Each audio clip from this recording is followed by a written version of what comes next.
And you don't have to tell me, but I would like you to first think for maybe 30 seconds or something, and then say that. And we all will say together. And just think for 30 seconds and just say any word about assessment. And I'll say maybe 1, 2, 3, and you all can say. All right, ready? 1, 2, 3. All right. So there are a few words which are coming here about assessment. Assessment is the first, you can say, tier. Then the other one is evaluation will get comes after at the end, you can say. All right. So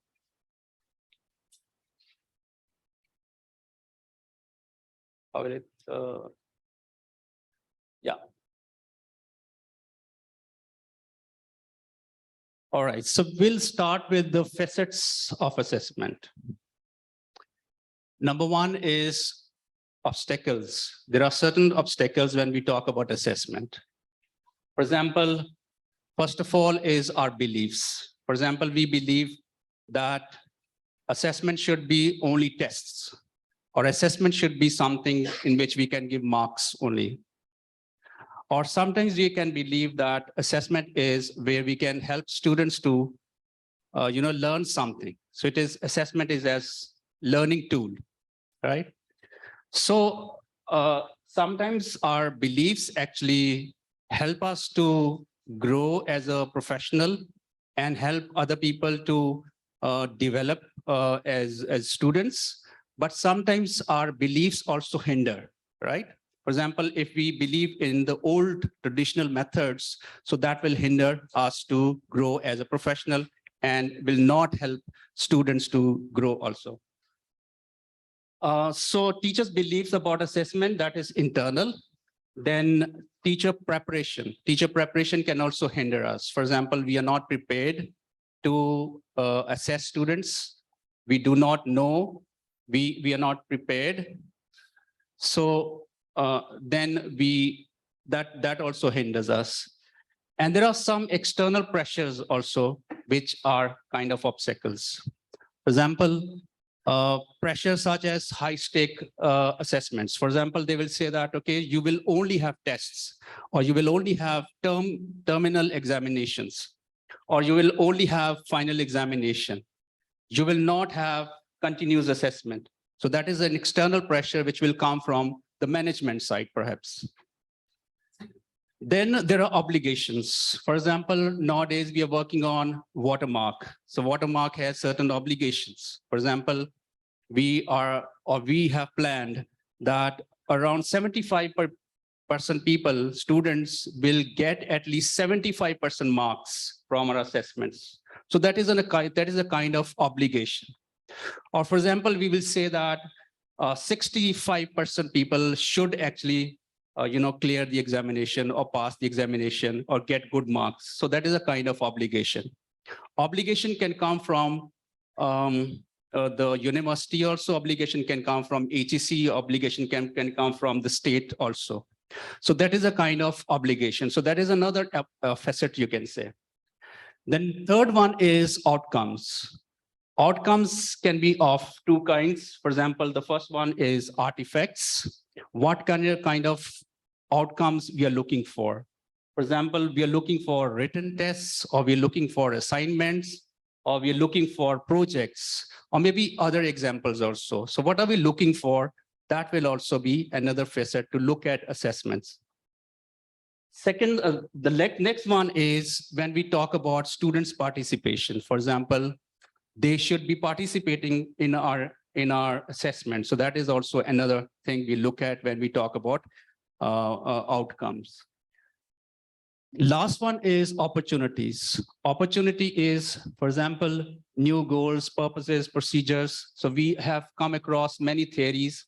We have come across latest theories, and they reject altogether the previous one maybe, or they actually ask us to modify ourselves as teachers, or modify our practices, or modify various things. So these are various facets which actually affect our beliefs, affect our practices affect us assessment system within the classroom or in a university.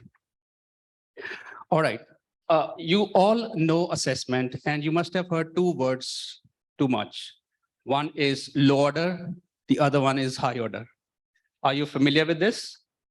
Are you all familiar with these words? Low order assessments and high order assessment, or assessments that develop low order thinking abilities, or assessments that develop high order thinking abilities. Are you all familiar with this? Okay, so I have a small task for everyone. Maybe you can complete it in group, and then we can discuss together. You can give two in one table. Task one. Task one.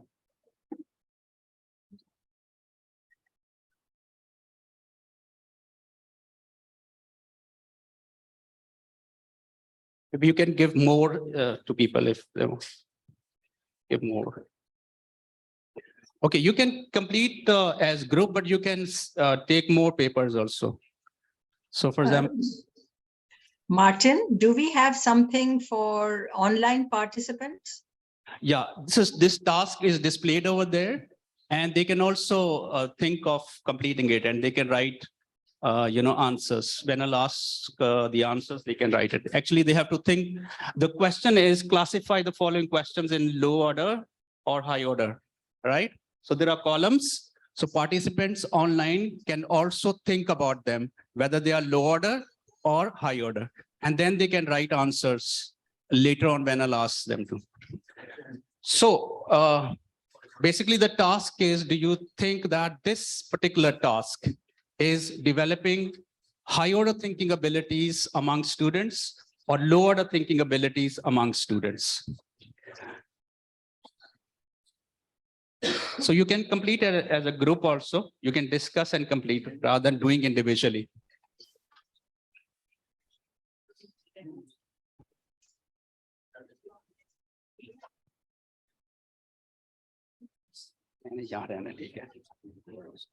Sorry.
Problem, you have to stay here in front of the camera. You have done it? Okay. Done? Have you done it? All right.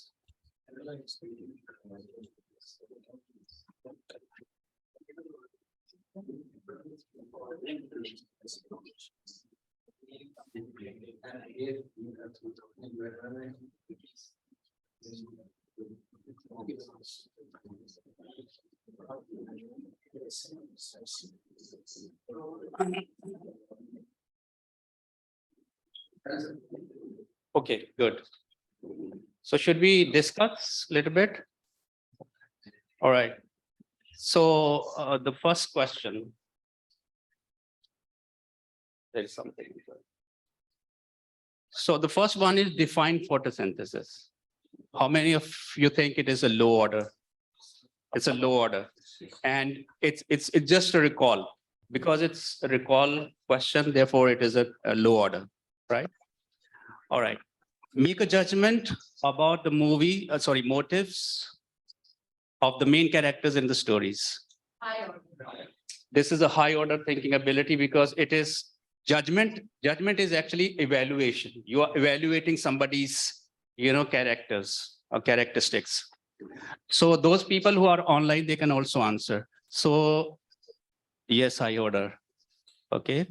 So number 3 is Actually, Martin, sorry for butting in, but lots of participants are actually giving the right answer for the different categories. I So think they I are think we go responding. one by one rather than giving all the answers. What do Ji. you think? Yes. So let's talk about number 3.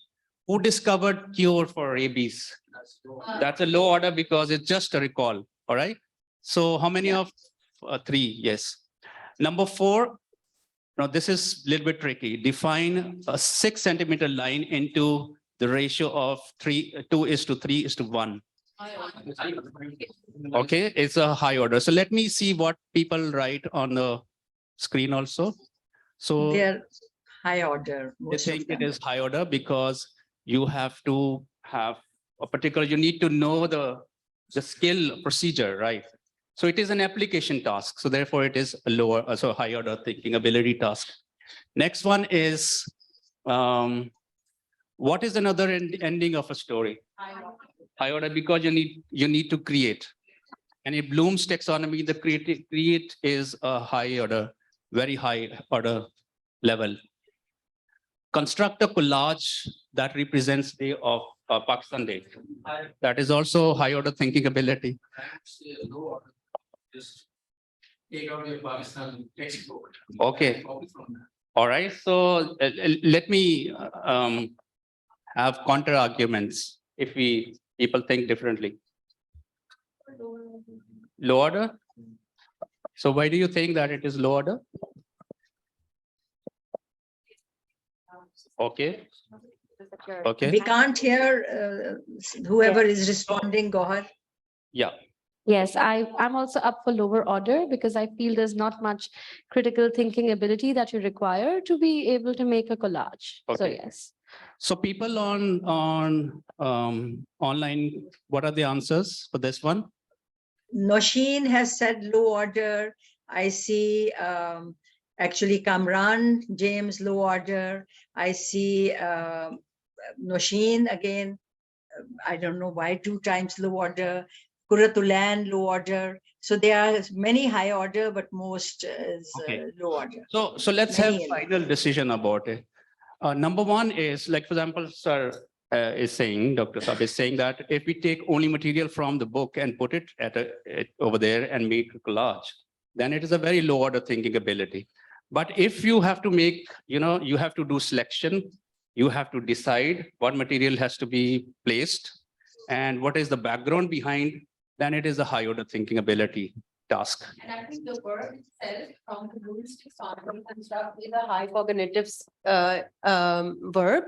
And it's not like copying something, it's developing or synthesizing something. So I think as per the verb used in 6th one, Okay. it's the higher order thinking. Okay. Good. So let's go to the next one. Use the quadratic equation to solve the given sums. Okay. Number 7. What is the capital of Pakistan? So this is name the capital of Pakistan. So that is a low order thinking ability task. If you name the capitals of Pakistan, then that would be higher order because people would have forgotten Karachi was. But that may also be a recall. For example, if people know that they can recall it. All right. So use the quadratic equation. This is also a kind of application you are using to solve certain things, right? Come to 10. Name the mountain ranges of Pakistan. So low order thinking. Draw a demand and supply graph. Okay, so this is also a kind of application. And application, if you look at Fink's taxonomy, we are familiar with that also. There are 2-3 levels in that also. So this might be considered as high order thinking ability task. Classify the following questions into low order and thinking ability. This is what you are doing right now. It's a high order because you're thinking continuously, you're making judgment, and then you're deciding whether it is low order or high order thinking ability task, right? So that is all. Okay, so online participants said high order thinking ability task. Good. So thank you very much for sharing this. And let's go back to that The slides.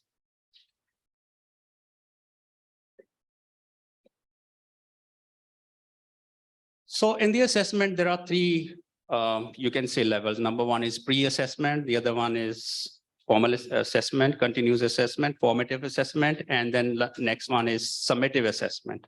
We can understand it differently also. For example, we can say assessment of learning, assessment as learning, and assessment for learning. Assessment of learning is when we have done something and somebody is assessing our abilities. That is of learning. So that is actually summative assessment.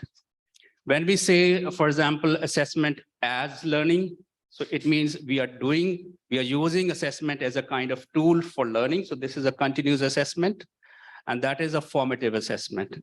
But when we say assessment for learning. When we say assessment as learning is a metacognition level when you can make a meaning of your learning. For example, you can define your learning, what you have learned. For example, when you reflect on your learning, that is a kind of assessment as learning. So let me repeat it a little bit again. Off is when you have done something and teacher is assessing students, that is actually off learning, right? And that is equals to summative assessment. Assessment for learning is like formative assessment when you are using assessment as a tool for teaching something. And assessment as learning is when you are defining your learning, when you can make a meaning of your learning. So that is assessment as learning. All right. We go. Okay, so my story. I just would like to tell you my story and from where we spoke about low stake assessment. I joined FC in fall 2020. And you all know that that was online assessment. We were working online and we were continuously having assessments online, right? And there were some challenges, and there were challenges of cheating. For example, they were copying from each other's work and presenting as if they own, right? So that was the major challenge which we faced during our online teaching. I had number of assessments, for example, like other people have, for example, assignments, quizzes, presentations, and classroom tasks. But I found that everywhere they are cheating only. They're copying and pasting material, or they're copying from each other's work and they're presenting it to you. So that was a bigger challenge for me. And then I started working on it. I made high order thinking ability task. For example, if you look at this task, this is a high order thinking ability task. My task was, for example, you are asked by FC College to prepare an education policy 2021 for its undergraduate students, considering the sessions conducted for educational policies. Explain in no more than 400 words, what process will you adopt for planning the policy? So this was a high order thinking ability task. I thought it is very high order thinking ability task. I'm giving it to students. Students will do it and bring it to me. And I also prepared a rubric. So this was another thing which I did, prepared a very nice rubric to check the performance. But there were some challenges. There are certain challenges. For example, students did not understand the task at all. For example, if you give students this kind of task, they will not understand what are you asking them to do it. Students copied, pasted material from the internet. Students try to complete assignments without attending classes. For example, at the end of the session, they would give you the assignments and will ask you to pass me because I've completed your assignments and tasks, so pass me. And comparison of grades, for example, they said that this person got A grade or 90 marks or 80 marks or 75 marks, why I'm getting 40 marks or 45 marks. So comparison of grade rather than learning from. So these were some of the things which challenged me also. And then I started thinking about it and I came up with an idea that was low stakes assessment. And that is what I'm sharing with you. Now, what is the solution? What, why, and how? I used low stakes assessment, which is frequent low stakes assessment, having few marks rather than having, for example, 30 marks for one assignment. I used very little marks.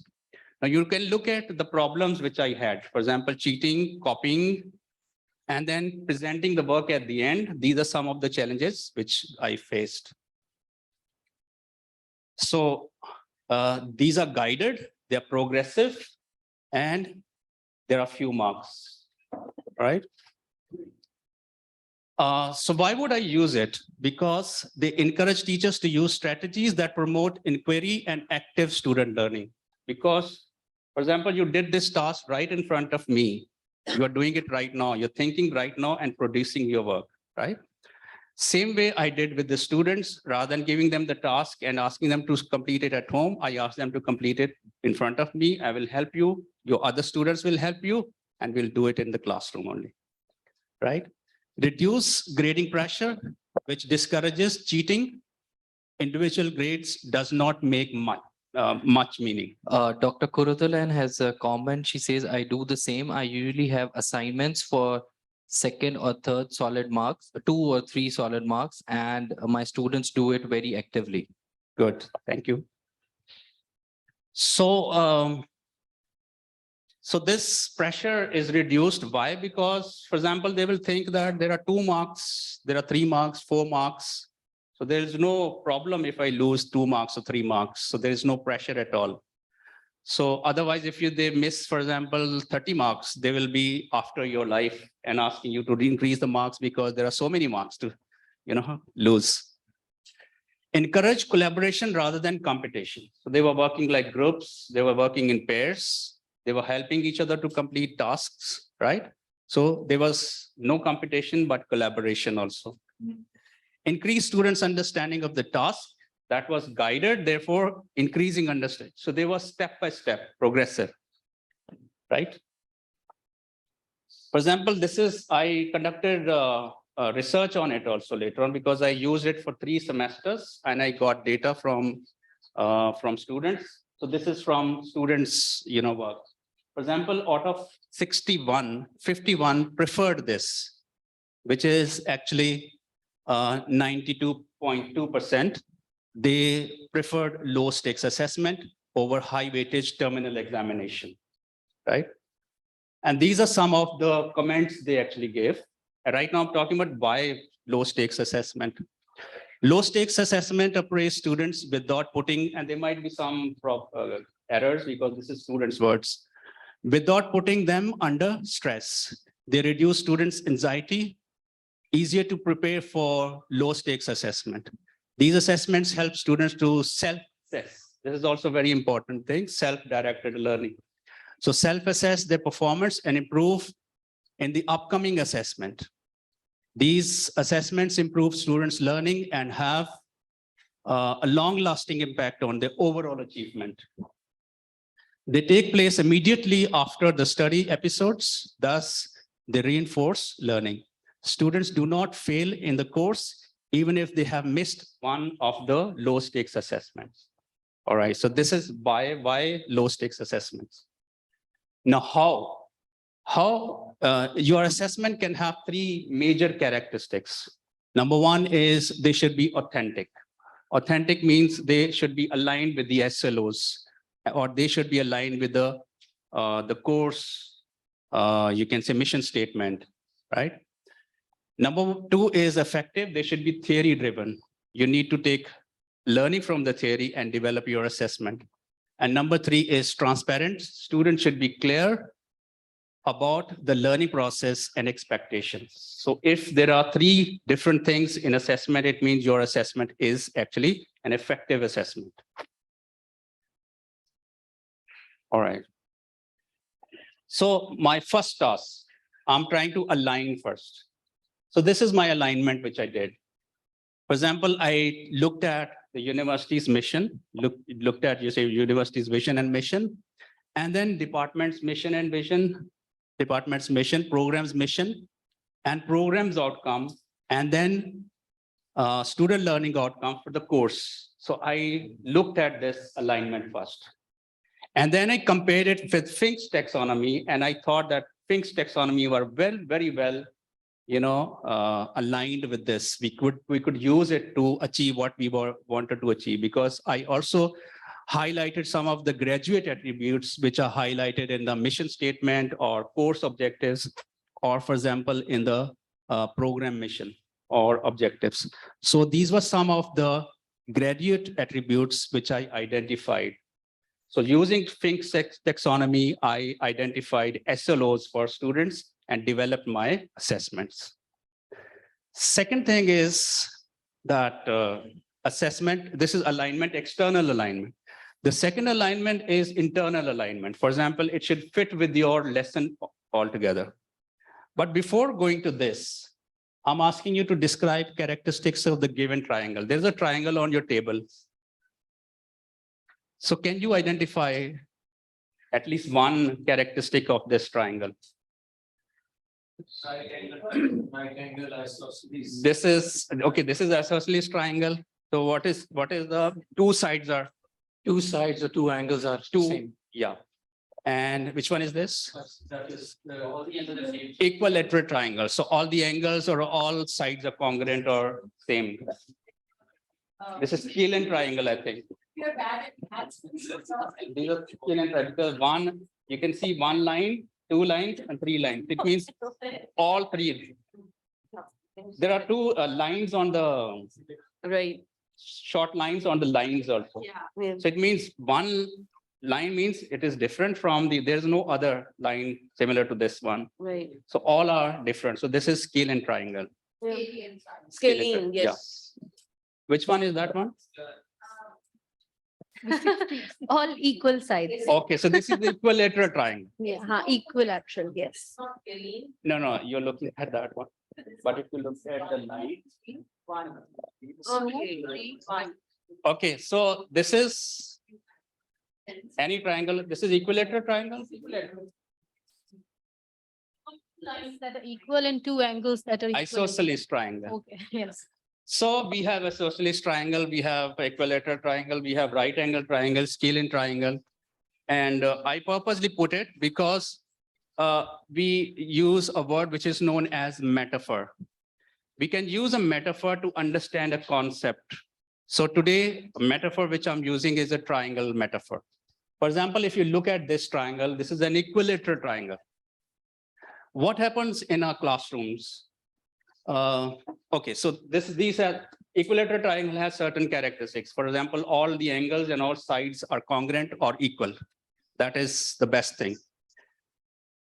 But if we replace all these points which are there with these three major words, which are of parts of a lesson, for example, we have objectives or learning outcomes, we have learning experience, we have assessment, and these assessments are guided by a learning approach. That might be teacher-centered approach or learner-centered approach. And then objective can be of teacher intention. For example, my objective, why I would like to teach, or student learning outcomes. What will students gain after this? So that is student learning outcomes. Then learning experience means the content which I'm going to teach and the method which I'm going to use, that is learning experience. And assessment can be diagnostic for and off learning, right? So what do you understand? How will you relate this with an equilateral triangle and this process? What is that telling you? That every process is the same. Every process? Equal importance. Yes, very good. And sir, your answer is also very good. All are 60-degree angle, means all the processes are of equal importance. But sometimes what happens in our lessons, we usually teach, we don't assess, or we don't sometimes think about objectives. We just come in the classrooms and teach. So we skip assessment and we skip outcome because outcomes are actually exactly assessments. For example, if we say students will be able to write a descriptive essay, that is learning outcome. But what will be your assessment? Write a descriptive essay. So assessment and learning outcome will be actually same. But usually we miss assessment. We just teach, right? But this triangle telling us that all these processes are of equal importance, right? Let's move a little bit. So Finks, I told you earlier, this is, I will share a document where you can see actually how Fink actually help you to develop learning outcomes. You can see that later on. But the next thing in this characteristic is effective. It should be theory driven. So I'm talking about alignment first. Now I'm talking about theory driven.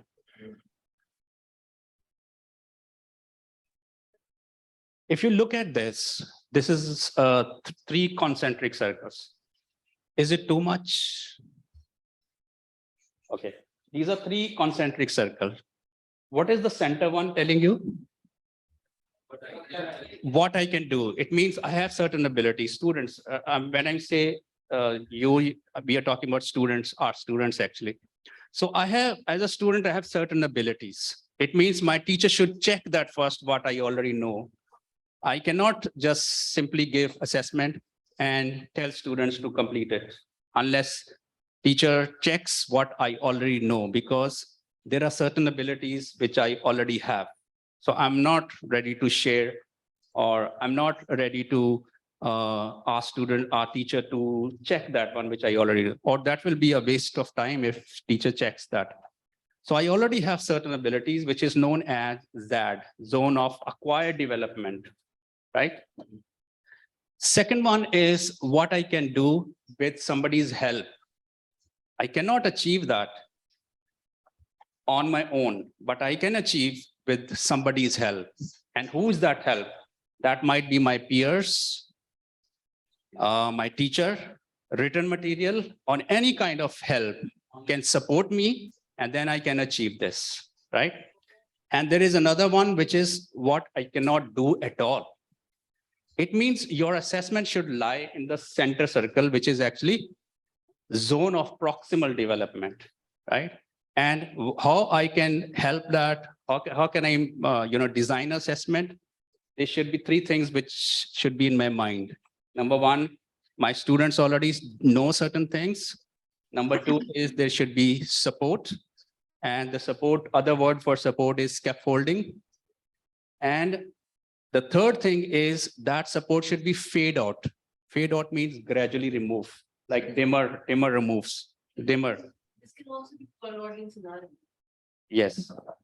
So, for example, it should be removed gradually, not at once. For example, when we try to learn a bike or bicycle, so somebody catches at the back and not leaves us at once, but gradually. So all the assessment will lie on the zone of proximal development.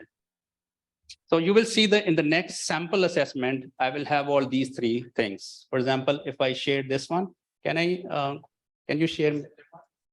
No, this worksheet sample.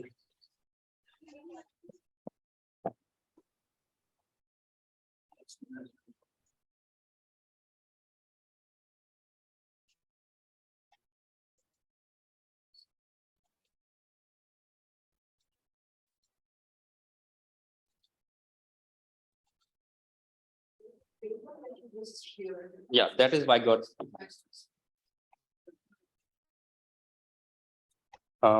Gaur, you have this one? Classroom management, sample work task.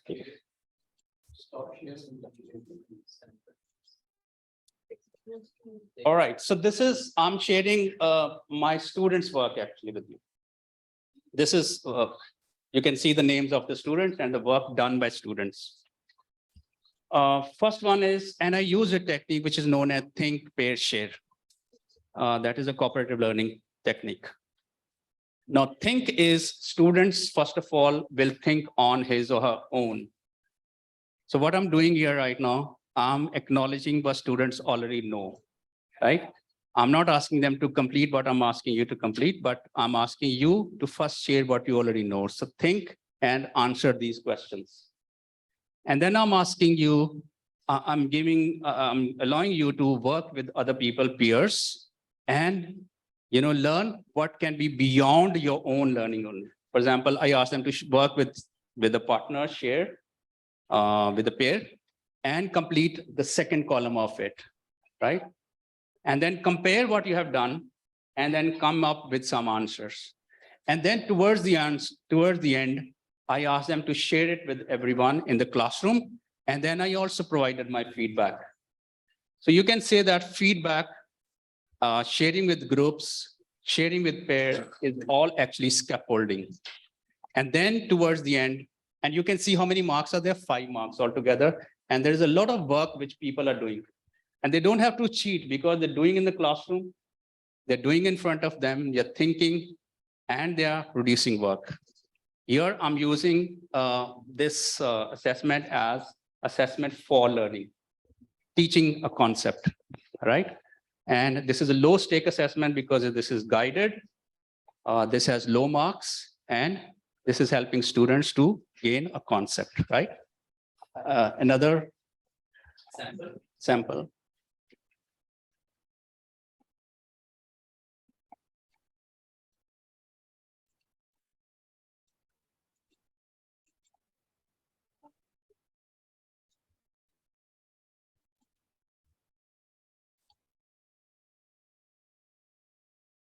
So this is also another task which I gave, and you can see there are very few marks.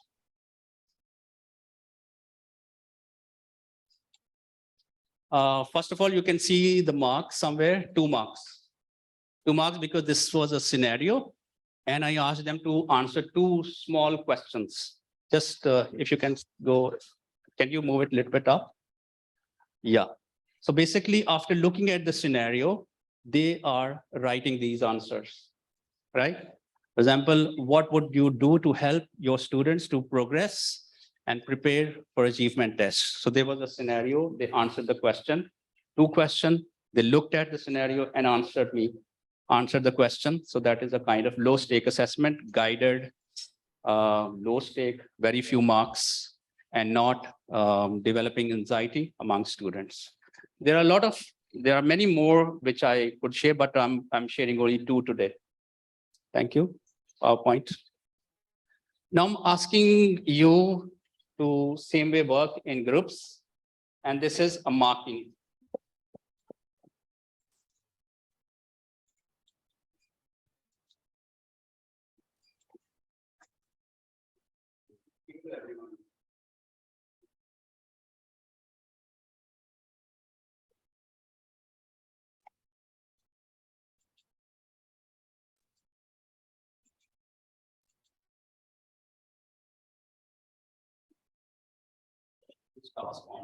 Task 2 online. Okay, so those people who are online, we are sharing a task, which is task number 2. And the task is that you need to match.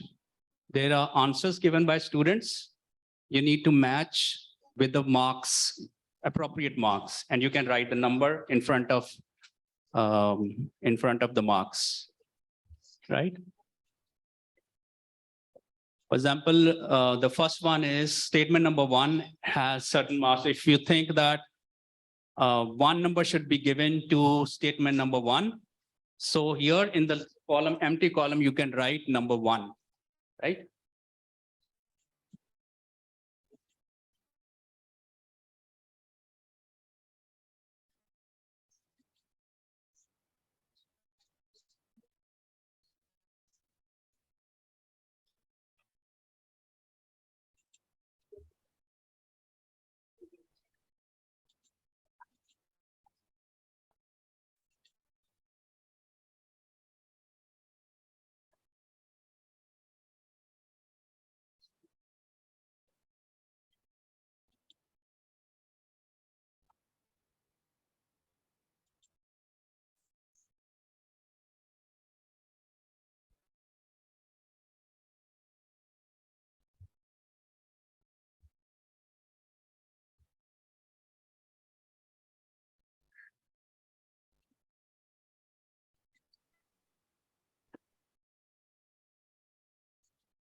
Done?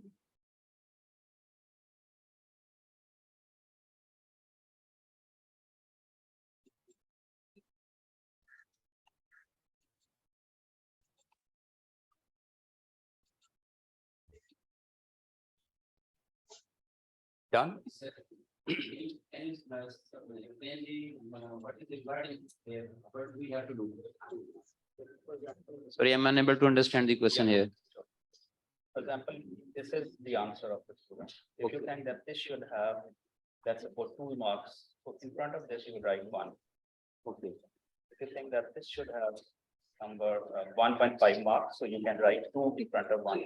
I have to choose the serial number from the first column and write it in the last column. Yeah, appropriate marks. Thank you.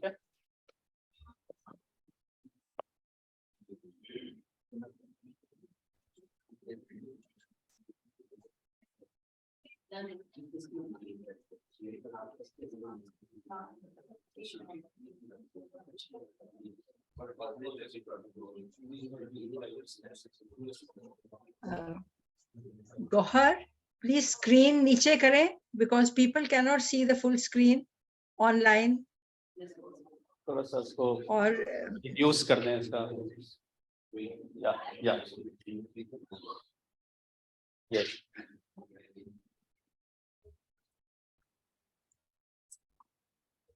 we are running also out of time, Martin. We have another Yeah. 10 minutes to go. Yes, I know. Okay, so should we start discussing? Yes. Okay, number 1, which is the question was that what causes the traffic problems in Karachi? The first answer is the traffic is always bad. The traffic problem is caused by cars. How many marks would you give? Second answer is correct versus no. How many marks will you give to this? 0.5.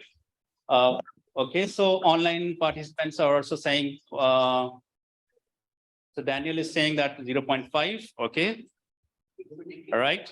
So second one is there are too many cars in a city and there are not enough roads and the government does not control the traffic well. There is always traffic jam. How many marks will you give to this? 1 mark, because we are comparing, you have to give some marks to this from choose from the list. So therefore there'll be 1 mark for it. Okay. So which one will get actually highest marks? The last one. Why do you think that this will get highest marks? And I'm asking from people who are online also. Why do you think that highest marks should be given to the 5th one?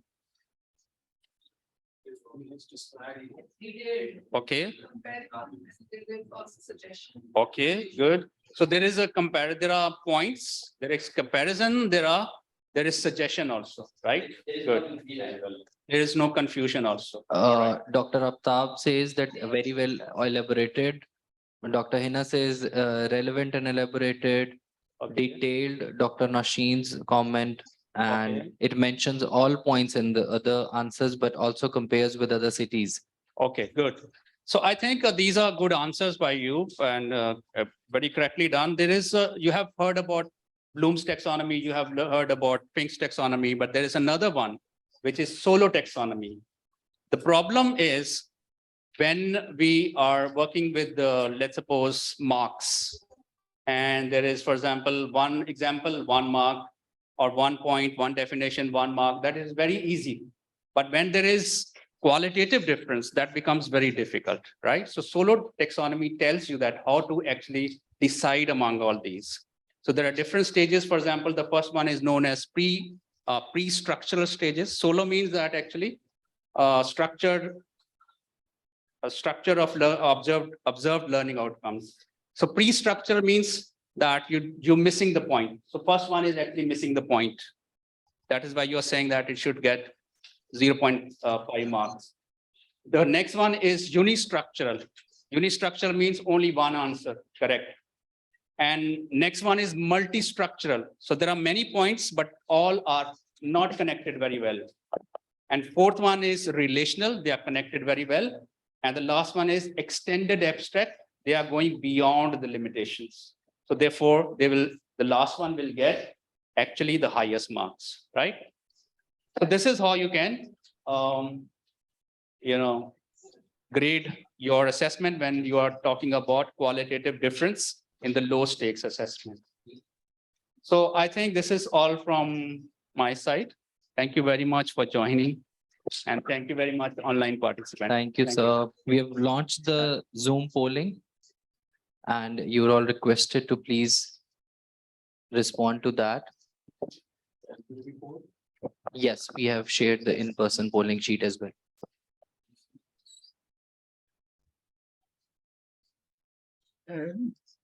Thank you so much, Martin. We have also shared a CLT brief on minimizing cheating with the participants, online participants, and the in-person participants are expected to go onto our CLT website for online and in-person resources. And they will find quite a few materials on designing rubrics and how to do good alternate assessments and so on and so forth. So please do avail of those facilities. We are continuously updating. Now there is new techniques where students can use artificial intelligence to do their work for them.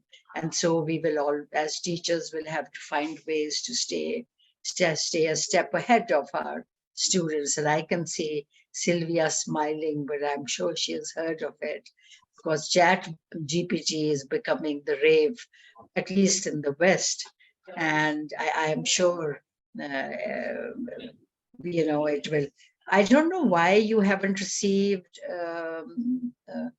Laiba is saying, and many are saying that you haven't received, but it's online.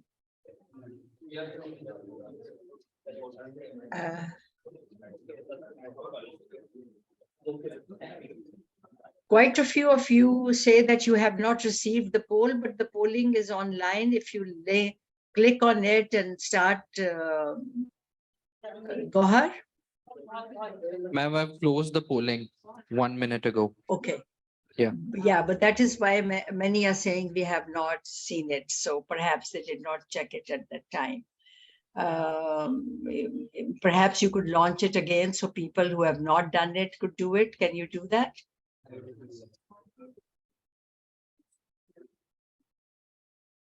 I'm not sure that can be relaunch poll. No, we do not want. I'm doing If we say, no, don't do it, because it says if you relaunch the poll, it will clear up the earlier responses. So we will lose them. So let it be. Gloria, I see Aftab Bashir giving lots of correct answers in the thing. Sylvia, you were very quick as well, and I saw a lot of other people respond. I did not see two young faculty, Furqan and Sidra, I think, respond to anything.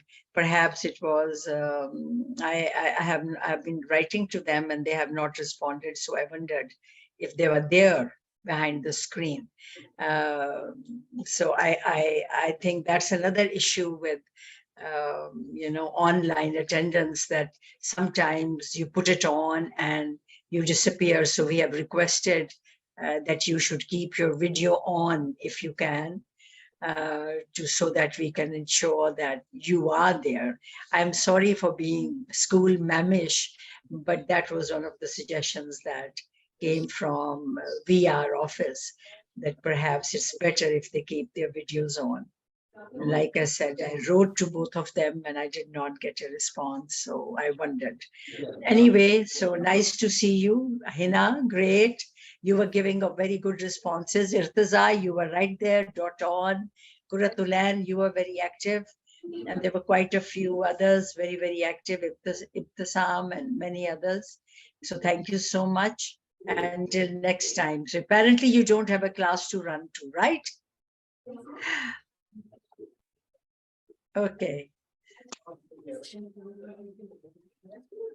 Okay, dears. My network was unstable, so I had to unvideo for a short while, but good to see you all. Bye-bye. Okay, thank you. Thank you. Bye.